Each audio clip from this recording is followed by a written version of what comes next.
Good morning. The trade relations between the European Union and the United States are the biggest in the world. They have brought prosperity and security to millions of people, and trade has created millions of good jobs on both sides of the Atlantic. As of this morning, the United States is applying a 25% tariff on imports of steel and aluminum. We deeply regret this measure. Tariffs are taxes. They are bad for business and worse for consumers. They are disrupting supply chains. They bring uncertainty for the economy.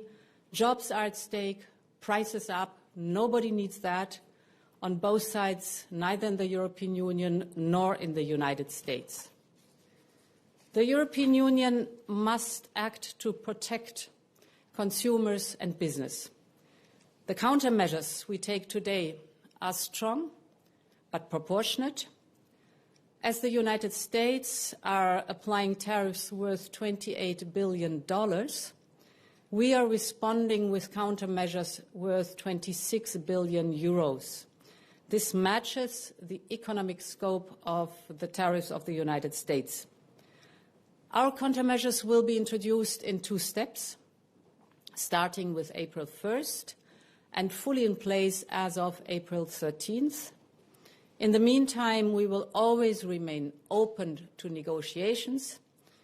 We firmly believe that in a world fraught with geo-economic and political uncertainties, it is not in our common interest to burden our economies with such tariffs. We are ready to engage in a meaningful dialogue. I have entrusted Trade Commissioner Maroš Šefčovič to resume his talks to explore better solutions with the United States.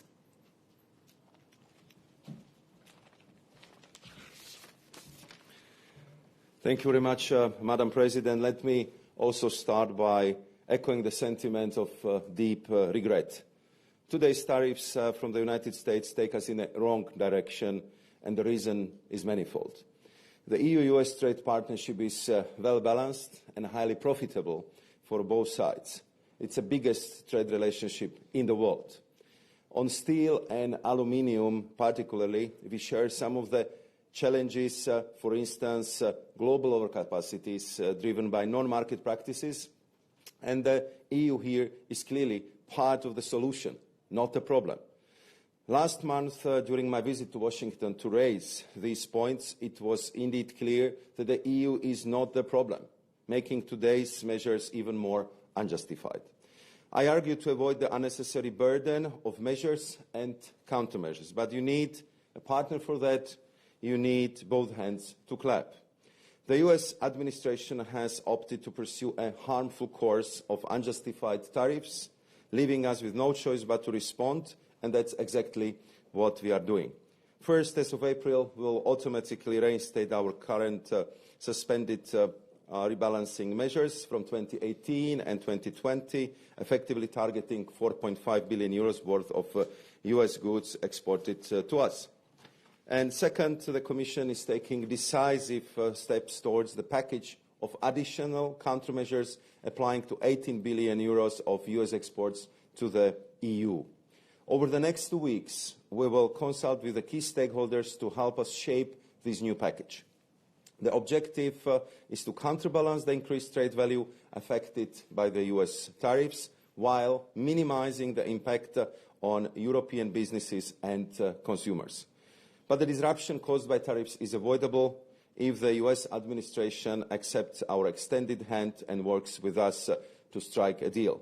So under the President's leadership, I'm ready to negotiate, and we are ready to make it happen.